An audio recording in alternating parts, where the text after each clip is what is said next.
السلام عليكم، كي راكم دايرين؟ راكم غاية لاباس؟ الحمد لله يا ربي.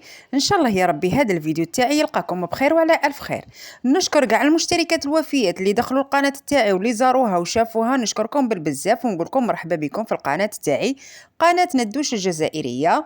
ونشكر تاني المشتركات القدم تاعي اللي ما ننساهمش دايما، ونقولهم تاني مرحبا بكم في القناة تاعي ونشكركم بالبزاف. دايما ننوضكم على هذه الطاقة الإيجابية، كما أي أم جزائرية ولا كأي امرأة جزائرية تنوض على القضيان تاعها. وهنايا بعد ما سرحت ولادي راحوا يقروا الكوليج، هنايا درت هذه الرقيه. دائما انا نبدا بالرقيه، نرقي المنزل تاعي ونرقي ولادي ونتوكل على ربي في القضيان ونتوكل على اي حاجه. طلعت هنايا للصباح الفوق، الريح راه عندنا هنايا بزاف، وراه عندنا هنايا بلا نو، رانا محتاجين حنايا النو ولا الغيط. بالك الا كان صبت النو شويه يروح علينا هذا الريح. مانيش عارفه لا كان نتوما تاني راه عندكم هذا الريح ولا لا. في قصر موسى عليه السلام كانوا في واحد الوقت كانوا محتاجين النو، واحد 8 سنين هكا ما عطاهمش ربي النو، كانوا عايشين في واحد القحط وفي تاني في الفقر. لو كان ما يعطيهمش ربي هذاك النو ولا هذاك الغيط يصب عليهم، يتهلكوا هذوك الناس اللي كانوا عايشين في هذيك القرية. كانوا كل أسبوع كل سيمانة يصلوا صلاة الاستسقاء وما يعطيهمش ربي النو، يطلبوا ربي يا ربي أنزل علينا الغيث، ما ينزلش الغيث عليهم. هنايا كلموا موسى عليه السلام، هضروا مع هذوك القوم تاعه، قالوا له أنت كلم الله، اطلب من الله زعما باش تصب عليهم النو. فقال الله لموسى، قال له إني منحتك المطر بسبب عاصرة بيناتكم. راح موسى لهذوك القوم تاعه وقال لهم شكون هو العاصي اللي راه عاصي هنا يا ربي لمدة 40 عام وهو عاصي الله. هنايا تا واحد ما بغى يبان، تا واحد ما بغى يفضح روحه، ولا هذاك العاصي ولا كان بيناتهم ما بغاش يقول انا هو العاصي اللي بسببي النوم ما راهيش تصب. قال لهم موسى، قال لهم لقي يخرج هذا العاصي اللي راه بينا اللي بسببه حرمنا من المطر. هنايا هذاك العاصي اللي كان بيناتهم هنايا تاب، قال يا ربي استر عبدك وما تفضحنيش بيناتهم. في هذاك النهار صب عليهم الغيث. قال موسى لربي، قال له كيفاه النور راهي تصب؟ قال له هنايا هذا العاصي ما خرجش بيناتنا. قال له ربي انني سقيتكم بمن منحتكم به. قال موسى لربي، قال له من هو؟ عرفنا به، شكون هو هذا العاصي اللي كان بيناتنا؟ عرفنا به. قال له ربي، قال له كيفاه؟ قال له مين كان عاصي ما فضحتهش نفضحه دروك من تاب؟ لا. هنا تعرفوا باللي الرحمه لا رحمه ربي. كيما راكم تشوفوا ان شاء الله يا ربي تكونوا ديتوا العبره من هذه القصه، وان شاء الله يا ربي نكونوا كاع قلوبنا صافين من جهه بعضياتنا، واللهم اغثنا غيثا نافعا يا رب. هنايا راكم تشوفوا هذا الزيتون تاعي تاع الخطره اللي فاتت اللي شرطته ووريته لكم كيفاش شرطته وكيف درت له الماء. هنايا فات عليه واحد 10 ايام باش نقلعت له هذيك المروريه.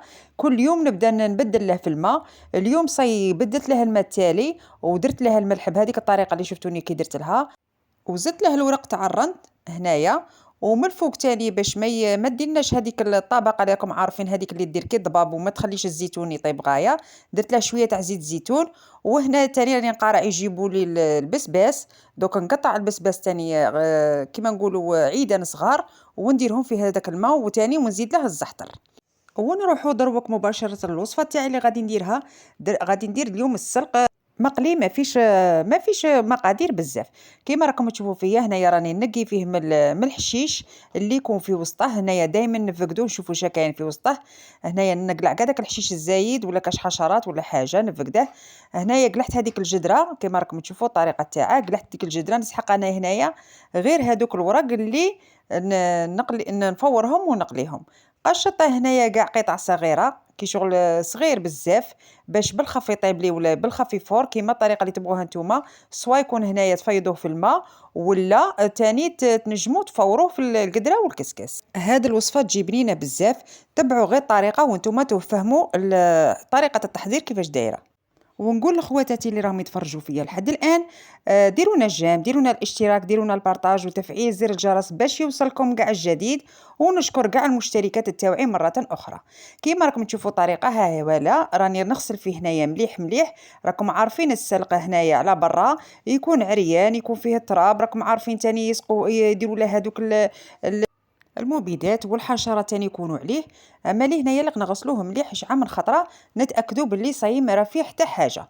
نديرو هنايا في القدره والكسكاس انايا نفوروه وانتم كل واحد واللي كي يبغي يديره سواء قلت لكم تفوروه ولا ديروه في الماء يفيد. هنا صايره طاب لنا السلق تاعنا. روح جبت المقله درت فيها الزيت هنايا نقيت واحد زوج فلاق تاع توم قليتهم مليح مليح وجبت شويه تاع ما راني نحل فيه هنايا في زوج مغارف تاع طوماطيس تاع القوطي واللي عندها الطوماطيس تاع الحبه تنجم دير الطوماطيس تاع الحبه. زدت هنايا شويه تاع هريسه راكم تشوفوا. والسلق مين فورته ما درتلاش الملح لخاطرش هو يرفد الملح بزاف بغيت ندير غير في لاصوص كيما هكا. وفي لاصوص درت هنايا شويه تاع ملح شويه تاع حرور شويه تاع زعفران وشويه تاع كمون. راكم عارفين هنايا السلق يبغي الكمون. خلط هذا الخليط كاع في رحبه ورميته ديريكت على هذاك الثوم اللي كنت حمرته. هنايا تكونوا منقصين الغاز واللي ما تعرفش هنايا تنجم توخر المقله على الغاز وسيرتو الصغارات اللي ما يعرفوش يقلوا ما تخلوهمش مباشره يديروا كيما هكا طوماطيس يكون فيها الماء وديريكت على الزيت. راكم عارفين باللي هنايا النار كي شغل يولي هذاك الزعاط يطير على النار وربما تصرى حاجه ماشي مليحه. وهنايا عصرت هذاك السلق مليح من الماء تاع التفوار ودرته فيه هنايا في المقله وخليته يتقلى مليح مع هذيك لاصوص حتى يطيب لنا يا ربي واحد 10 دقائق لخاطرش ديجا لاصوص هنا تاعنا راهي طايبه والسلق تاني راه مفور تاني كي شغل راه طايب. هنايا تنجم وحده اللي تكون دايره مفوره كونتيتي كبيره تنجم تقسميه على شحال من ساشي وديره في المجمد تسحقه لنهار اخر. زدت عليه هنايا الجويه الحاره كما راكم تشوفوا راني قشط فيها هنايا بالجويه الحاره يجي شباب حيه ولا صرات. جربوه وردوا لي الخبر بهذا السلق بهذه الطريقه. هنا خلوه يتقلى مليح مليح حتى هذوك الجويه الحاره يدخلهم طياب. وانتوما باي طريقه تنجموا ديروا كل وحده والاختيار تاعها. انا وريت لكم الطريقه تاعي ان شاء الله برك تكونوا فهمتوا المراحل وان شاء الله يكون عجبكم تاني الفيديو. هنايا صاي كي طاب لنا السلقه تاعنا زدت له هنايا حبه تاع بيض. ما درتلاش زوج ولا ثلاثه لاخاطش عندي كونتيتي غير قليله تاع السلق كنت نقلي فيه الروحي ولادي هنايا ما ياكلوش السلق غير انا اللي ناكله. زدت هنايا معاه شويه تاع فرماج كما راكم تشوفوا النوعيه اللي تكون عندكم اطرابوه مع هذيك الحبه تاع البيض وتخلطوه مليح مليح. هنايا ما تزيدوش الملح في هذا الخليط لخاطر ديجا الفرماج راه فيه الملح والكونتيتي تكون قليله تاع السلق ما تملحوش بزاف تحرزوا رواحكم هنايا من الملح. ومن بعد هنايا هذا الخليط تاعنا دوك نروح نفرغه على السلقه تاعنا نخليه قد ما تجمد هذيك البيض هنايا كيما هكا بهذه الطريقه. وصايي هنايا يكون الطبق صايي راه وجد لنا خلوه واحد شويه يا ربي 2 دقائق ولا 3 دقائق قد ما تجمد لنا هذيك الخلطه تاع البيض والفرماج وصايي نطفي على المقله تاعنا. وهنايا طبق يكون جاهز وواجد وشهيه طيبه وان شاء الله يا ربي يكون عجبكم وجربوه بهذه الطريقه بنين بزاف بزاف. وهنايا تكونوا مرافقينه تاني بحاجه تزيدوها معاه كل وحده والاختيار تاعها وكل وحده والمقدور تاعها. ها هو الطبق تاعنا راه واجد كيما راكم تشوفوا جابني جاي شهي شهيتكم في الجنه بصحتكم وبصحتكم. دائما نقول لكم سمحوا لي لخاطرش هذا هو المحتوى تاعي. وكان هذا هو الفطور تاعي سلكته وروحت تاني للحشا تاعي. راكم عارفين دائما ندبروا عليه. كنت شاركتكم الحشايه درت هنايا محاجب ديجا راني دايرتهم معكم في القناه شحال من خطره بشحال من طريقه تاني. هنايا هاد المحاجب تاني ساهلين وما يدوش المقادير بزاف تاني وما يدوش الوقت بزاف.